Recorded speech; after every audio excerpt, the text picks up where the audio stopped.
러시아의 그 대문호인 뭐 러시아뿐만 아니죠. 전 세계적인 문호죠.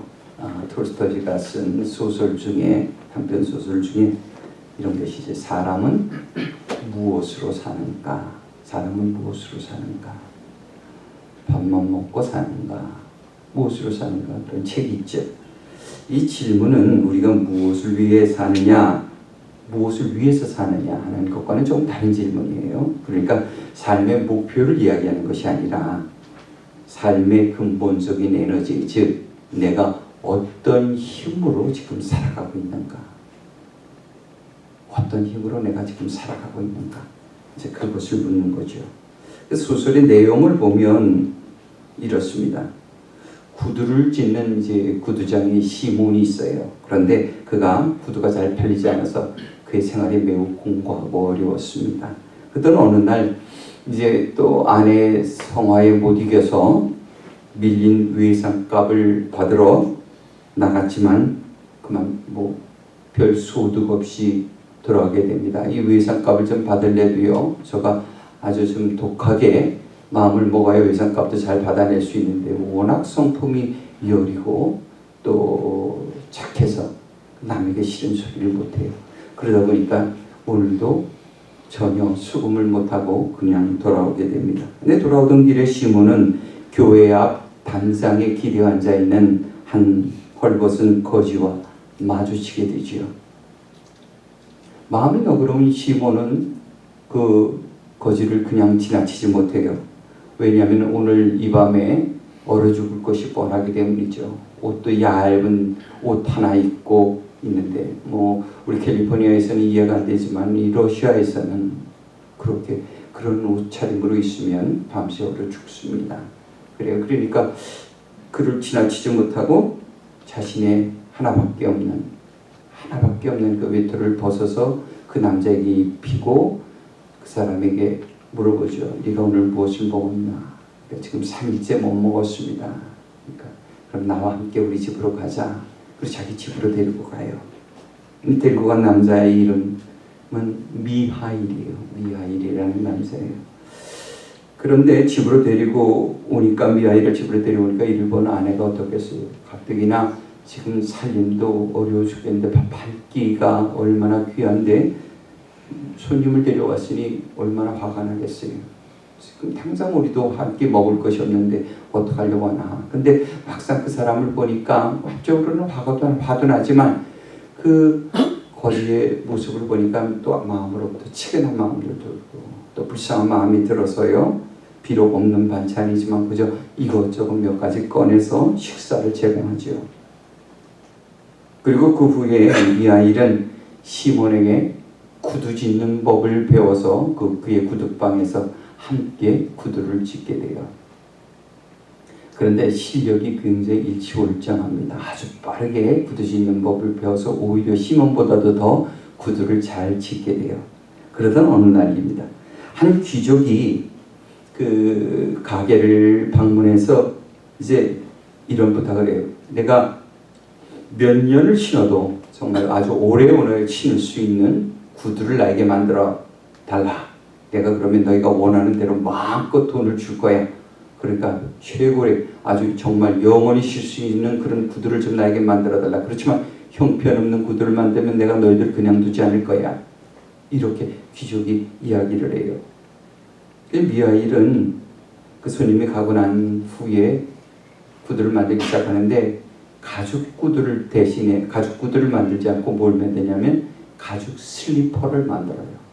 구두를 만들어 달라고 그랬는데 미하일은 슬리퍼를 만드는 거예요. 이를 보고 놀란 시몬이 아니 구두를 만들려고 그랬는데 왜 슬리퍼를 만드나? 왜 이렇게 멍청한 짓을 했어? 너 안 하던 짓을 왜? 그렇지 야단을 쳐요.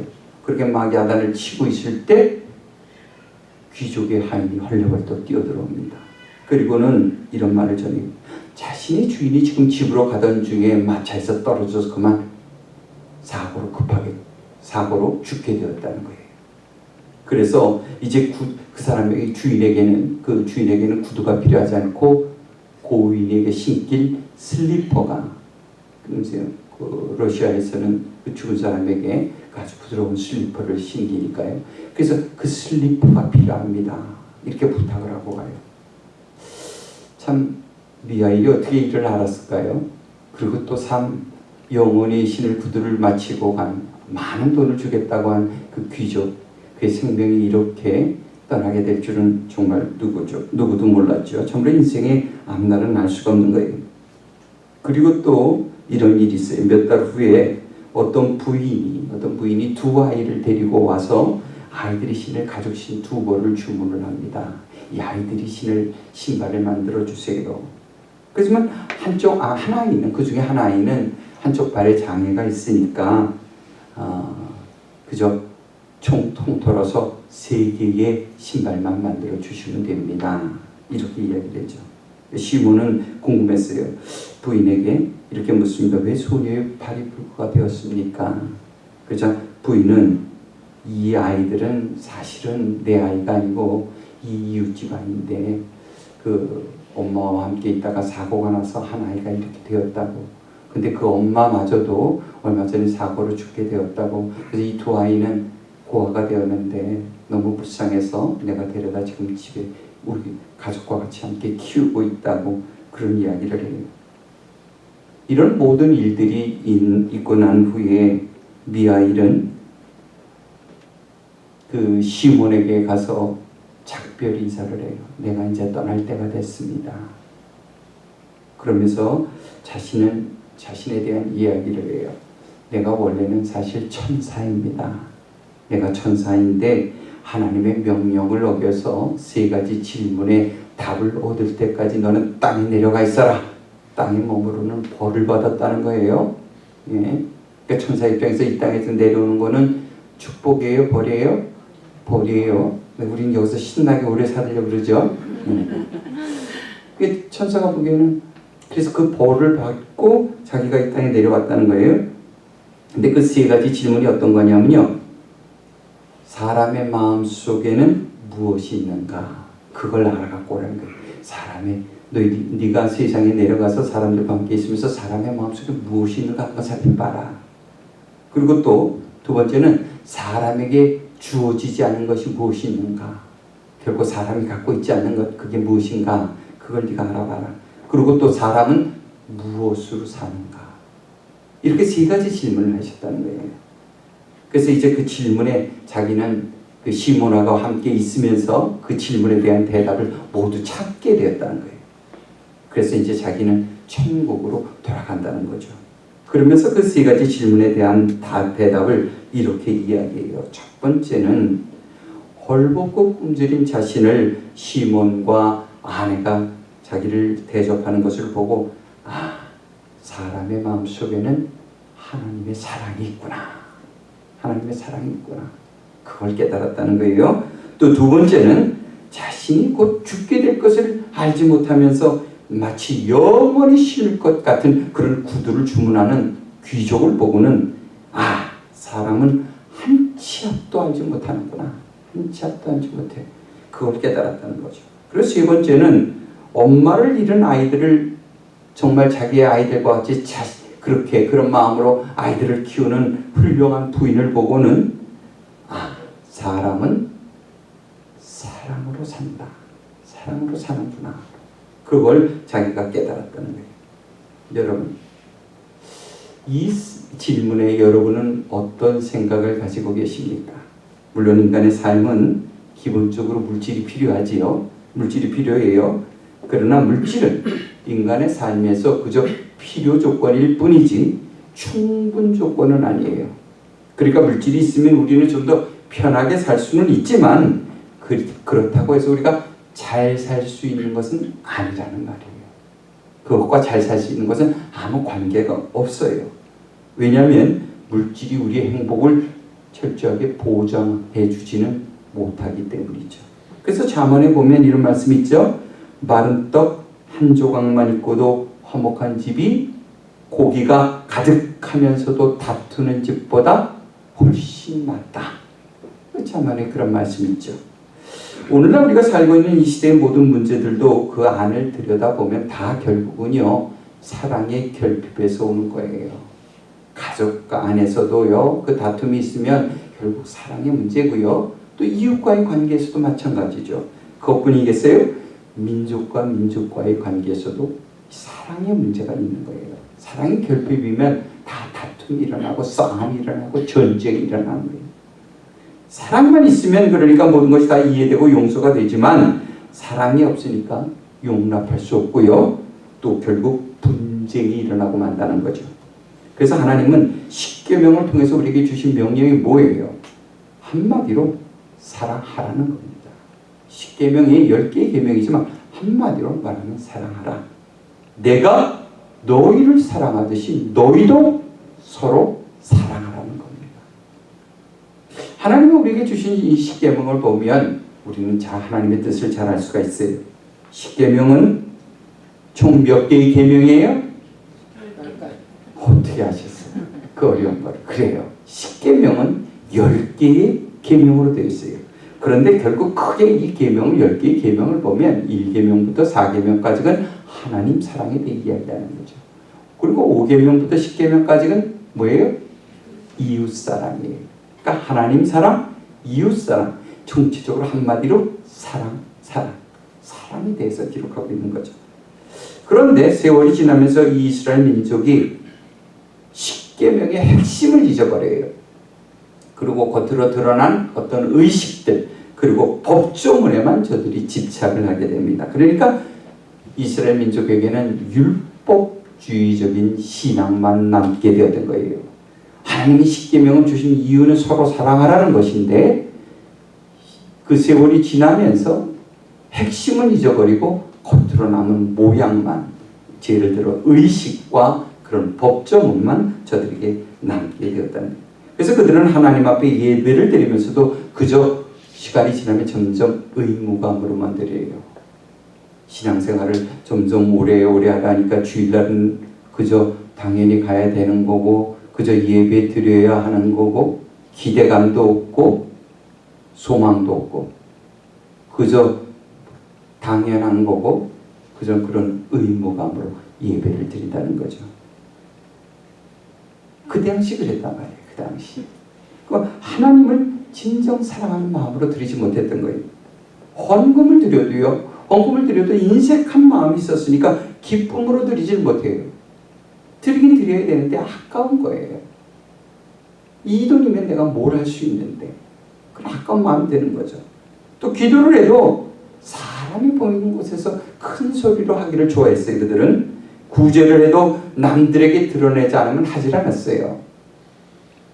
그러나 성경에 보면 뭐라 그래요? 너희가 인색함이나 억지로 헌금하지 말라 그랬어요.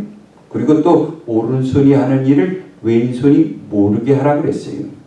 그렇지 않으면 하나님께서 결국 그 헌신과 예배와 그 모든 헌금을 기뻐 받으시 않는다는 겁니다. 먼저 오늘 본문의 말씀의 배경을 보면 예수님께서 많은 사람들 앞에 말씀을 전할 때에 바리새인들이 먼저 와서 여러 가지 신학적인 질문을 해요. 이것은 왜 예수님을 그 꼬투리를 잡아서 공격할 그런 핑계를 만들려고 하는 거죠. 바리새인이니까 성경에 대해서 많이 알고 있잖아요. 율법에 대해서도 많이 알고 있고요. 그러니까 네가 알면 얼마나 알아. 한번 내가 알고 있는 지식으로 저를 시험에 들게 하자. 그래서 저를 한번 망신을 주자. 그런 마음으로 예수님에게 물어요. 이것저것 몇 가지를 묻습니다. 근데 오히려 예수님의 그 해박한 지식과 그 깊이 있는 그 말씀에 압도를 당해요. 그래서 오히려 아무 말도 못하고 망신만 당하게 됩니다. 그 소식을 들은 한 율법 파석자가 그러니까 바리새인보다도 더 깊은 율법에 대해 지식을 갖고 있는 율법학자가 이제 예수님을 시험하기 위해서 와요. 그리고 이런 질문을 합니다. 선생이시여, 율법 중에서 어느 계명이 가장 크니까? 율법 중에서 어느 계명이 가장 크냐는 거예요. 여러분, 이 질문은요, 사실 오늘날 믿는 자들의 관심이 어디에 있어야 하는지를 돌이켜보게 하는 질문이에요. 기독교의 핵심이 어디에 있는가? 율법의 가장 큰 율법이 무엇인가? 율법의 핵심이 무엇인가? 지금 이걸 묻고 있는 거거든요. 여러분, 우리는 주님을 믿는다면서 질병으로부터 치유, 또 문제의 해결, 그리고 물질의 축복에 우리의 관심이 우선시되고 있는 것은 아닌지 모르겠어요. 물론 그런 것들이 나쁘다는 것은 아니에요. 그러나 예수님을 믿는 목적을 그런 것들에 한정시킨다면 우리의 믿음은 시간이 가면 갈수록 더욱 잘못된 길을 걸어가게 되고 말 것입니다. 이 율법학자의 질문에 예수님은 이렇게 대답을 하셔요. 37절부터 39절까지 함께 있습니다. 시작. 예수께서 이르시되 내 마음을 다하고 목숨을 다하고 뜻을 다하여 주 너의 하나님을 사랑하라 하셨으니 이것이 크고 첫째 되는 계명이요 둘째도 그와 같으니 내 이웃을 내 자신같이 사랑하라 하셨으니. 여러분은 사랑을 하는 것과 받는 것 중에 어떤 것이 더 좋으십니까? 사랑을 하는 것과 받는 것. 이 본문의 말씀을 보면은 하나님을 사랑하라, 이웃을 사랑하라, 이렇게 사랑하라고 말씀하셨어요. 근데 실제로 우리는 사랑하는 것에 관심이 많습니까? 사랑을 받는 것에 관심이 많습니다. 대부분의 사람들은 사랑을 받는 것을 즐거워하지만 사랑을 하는 것에 대해서는 사실 부담을 갖는 것이 진짜입니다. 그게 사실이에요. 왜냐하면 사랑을 한다는 것은요, 어떤 거예요? 오래 참아야 하잖아요. 우리 성질이 또 그렇게 오래 참지 못하는데 오래 참아야 되고요. 또 자신의 유익을 구하지 않으며요. 또 모든 상황에서 서로를 믿고 어떤 상황에서도 믿어줘야 돼요. 믿어줘야 되고 또 서로에게 기뻐할 수 있어야 한단 말이에요. 근데 이런 일들이 쉬운가요? 그렇게 오래 참아주고 또 자신의 유익을 구하지 않고 상대방의 유익을 구하고 모든 어떤 상황이 일어나더라도 상대를 믿어주고 또 상대를 인하여 기뻐할 수 있냐는 거죠. 이게 쉬운 일이 아니란 말이에요. 우리는 상대방이 나를 위해서 오래 참아주기 원하고요. 나를 믿어주기 원하고 또 나를 이해해주기 원하지만 내가 그것을 감당해내기는 너무도 부담스러워하는 게 현실이에요. 그 이유는요. 사람의 본성에 무엇이 있어요? 이기심이 있기 때문이죠. 인정하고 싶지 않지만 내 안에는 깊은 곳에 그 이기심, 결코 뽑아내지지 않는 그런 이기심이 있기 때문에. 그래서 아담은요, 자신의 잘못을 지적받으니까 뭐라 그래요? 내가 아니고 누구의 잘못이라고요? 하와의 잘못이라고 그 책임을 떠넘기잖아요. 그래서 떠넘깁니다. 아벨은요, 자신이 드리는 제사가 인정받지 못하니까 그 시기심이 일어나요. 그래서 어떻게 해요? 가인을 죽이잖아요. 그러니까 인간의 본성에는 사랑도 있어요. 사랑도 있지만 또 마음 한편에는 미움이라는 죄성도 동시에 존재하고 있는. 그래서 하나님은 우리가 하나님을 먼저 사랑할 수 없다는 것을 알고 계셨던 거예요. 우리 안에 있는 그 죄성 때문에 말이죠. 그래서 요한복음 3장 16절을 보면요, 여러분이 잘 아시는 말씀이죠. 요한복음 3장 16절을 보면 이런 말씀이 함께합니다. 하나님이 세상을 이처럼 사랑하사 독생자를 주셨으니 이는 저를 믿는 자마다 멸망치 않고 영생을 얻게 하려 하십니다. 영생을 얻게 하려 하십니다. 하나님이 세상을 이처럼 사랑하신다는 거죠. 그러니까 우리가 하나님을 사랑하기에 앞서서 분명하게 기억해야 할 것은 하나님께서는 죄인된 우리를요, 죽기까지 사랑하신다는 거예요. 죽기까지 사랑하신다는 거예요. 물론 여러분이 나는 그렇게 죽을 만한 죄를 지은 기억이 없어요. 나는 그런 죄를 지은 적이 없습니다. 이렇게 말씀하시고 생각하시면 저도 할 말은 없어요. 여러분이 그렇게 생각하시니까 그건 여러분 자유예요. 예. 그런데 성경에 보면요, 사기치고 살인하고요, 또 강도짓 하는 것만 죄가 아니라 형제를 미워하는 죄도 살인죄와 똑같다고 그랬죠. 형제를 미워하면 그 살인하는 자와 똑같다. 그렇게 성경에 기록되어 있어요. 여러분 그동안 살아오면서 형제들과 한 번도 다투지 않은 적 있으세요? 그럼 여러분은 좀 자유로울 수 있는데, 그렇죠? 누구든지 살아면서 성장해서도 나이 들어서도 철 들어서도 싸우잖아요. 미워할 때 있고요. 한쪽에 사랑하면서 말이에요. 그러니까 죄로부터 자유할 자는 아무도 없다는 거예요. 그런데 우리의 죄를 위해 하나님께서 대신 죽으셨다는 거예요. 우리 주님께서. 왜? 우리를 너무도 사랑하셨기 때문이죠. 그러므로 우리는 하나님의 명령에 따라 하나님을 사랑하고 이웃을 사랑하는 것은 명령이니까, 하나님의 명령이니까 거부할 수가 없죠. 당연하고 마땅한 일이에요. 그러나 우리가 이 일은 의무감이 아니라 우리를 위해 십자가에 달려 죽으신 그 사랑을 기억하며 감사함으로 순종해야 할 줄 믿습니다. 그런데 오늘 말씀을 보면 사랑에도 순서가 있는 것 같아요. 오늘 말씀을 보면 크고 첫째 가는 계명이 무엇이라 그랬어요? 주 너의 하나님을 사랑하라는 거예요. 주 너의 하나님을 사랑하라. 여러분, 하나님과 우리와의 관계가 회복되지 않으면 우리는 결코 누구도 사랑할 수 없다는 것을 아셔야 돼요. 왜냐하면 우리의 본성에 미움과 시기와 질투가 함께하기 때문에 누구를 사랑한다는 것이 그렇게 일시적으로는 가능할지 모르지만 오래 지속되어 줄 수는 없다는 겁니다. 그런데 하나님과의 관계가 회복되어져서 내 안에 기쁨과 감사가 충만하게 되면요, 상대의 실수도 상대의 부족함도 다 덮어지게 되는 거죠. 그런데 하나님과의 관계에 문제가 있으면 어떻게 됐어요? 상대의 그저 작은 실수 절대 안 넘어가지요. 그것까지 따집니다. 그리고 상대를 어떤 것도 용서하지 못해요. 이해하지 못해요. 분노합니다. 그리고 미워하게 되지요. 그래서 요한 1서를 보면 이런 말씀이 있잖아요. 하나님을 사랑한다 하면서 형제를 미워하는 자는 거짓말자입니다. 하나님을 한다 말하면서 형제를 미워한다면 그 하나님 사랑한다고 말한 거 그거 거짓말이야.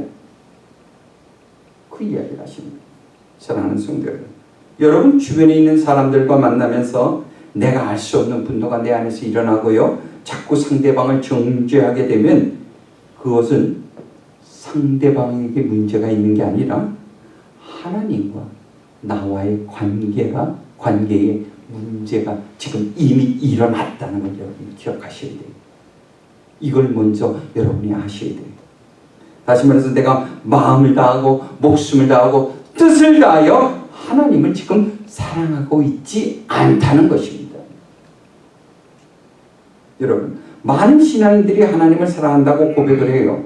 그런데 행동을 보면 믿지 않는 자들과 별반 다를 것이 없을 때가 얼마나 많은지 몰라요.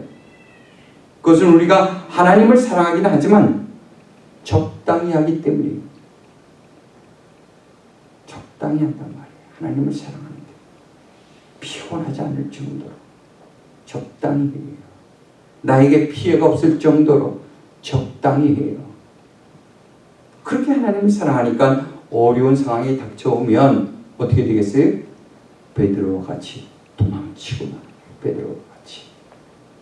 주님은 우리에게 형식과 어떤 위선의 그런 거짓된 마음으로 하나님을 사랑하지 말고 죽을 각오로 사랑하라 그러시지. 그리고 모든 지혜를 다 동원해서 너희가 하나님을 사랑해야 한다고 말씀하셨어요. 그런데 우리가 주님 안에서 뜨겁게 하나님을 사랑하지 않으면서 마귀의 영향력에서 벗어날 수 있다는 생각은 꿈에도 하지 마시기 바랍니다. 그건 불가능한 일이에요. 우리가 하나님을 뜨겁게 사랑할 때 우리는 마귀의 그 영향력에서 온전히 벗어날 수 있다는 말이에요.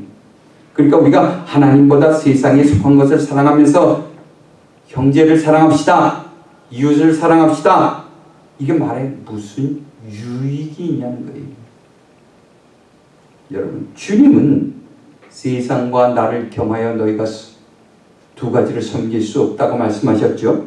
그러므로 이제 우리는 분명하게 결단해야 합니다.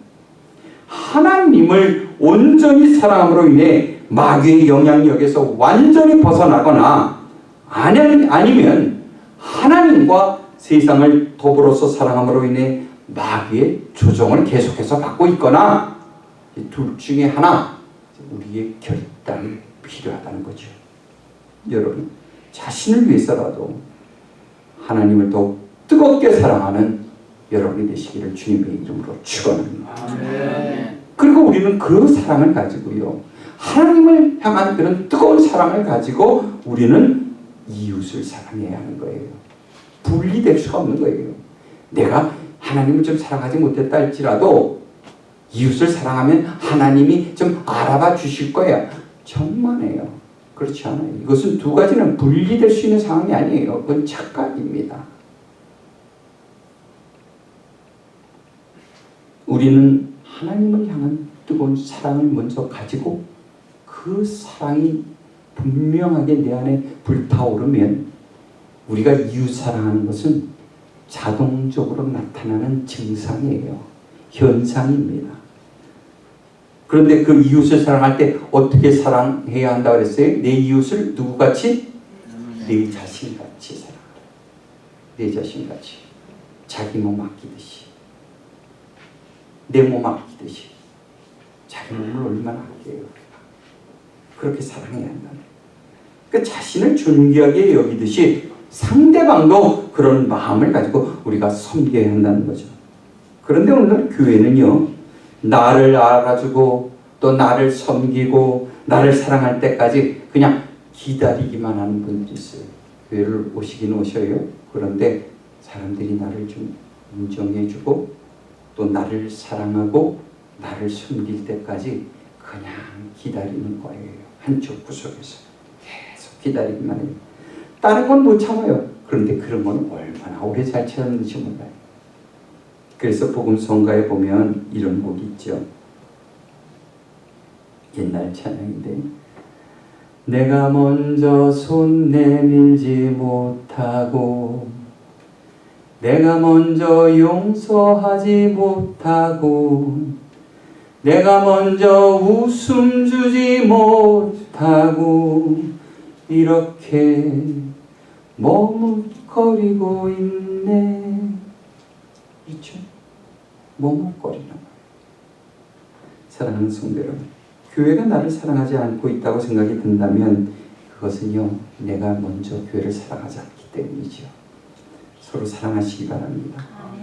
예수님께서 여러분을 사랑하셔서 십자가에 달려 죽으신 것 같이 우리는 서로를 사랑해야 합니다. 왜냐하면 그 사랑이 바로 우리의 인생을 찬란하게 비춰줄, 밝혀줄 보석과 같은 것이고요. 하나님의 영광을 세상에 나타낼 가장 존귀한 것이기 때문이죠. 여러분, 사람은 무엇으로 삽니까? 하나님의 사랑으로 사는 거예요. 다른 것으로 사는 게 아니라 하나님의 사랑으로 사는 거예요. 거기에 바로 우리 인생의 존재 가치가 있고요. 우리의 소망과 그리고 기쁨이 있는 것입니다. 그러므로 하나님 사랑과 이웃 사랑을 통해서 세상을 더욱 밝게 비추는 저와 여러분이 되시기를 주님의 이름으로 축원합니다. 기도하시겠습니다. 하나님, 우리는 우리 입술로 하나님을 사랑한다 그렇게 수천 번 수만 번 부르짖었고, 하나님 사랑이 나의 모든 것이요 내 생명인 것처럼 그렇게 자랑했지만 자신을 들여다보면 그 사랑은 거짓된 것임을 고백하지 않을 수가 없습니다. 하나님을 사랑한다면서 나는 형제를 미워했습니다. 하나님을 사랑한다면서 불우한 이웃들을 돌보지 않았습니다. 우리는 하나님을 사랑한다면서 주님의 몸된 교회를 사랑하지 못했습니다. 주님, 우리가 하나님을 사랑하되 더욱 뜨겁게 사랑하기를 원합니다. 더욱 온전하게 사랑하기를 원합니다. 나의 목숨을 다해 주님을 사랑하기 원합니다. 그래서 하나님의 사랑이 이 온 땅을 비추는 그런 사명들에 우리를 마음껏 사용하여 주시옵소서. 감사드리며 예수님의 이름으로 기도하옵나이다. 아멘.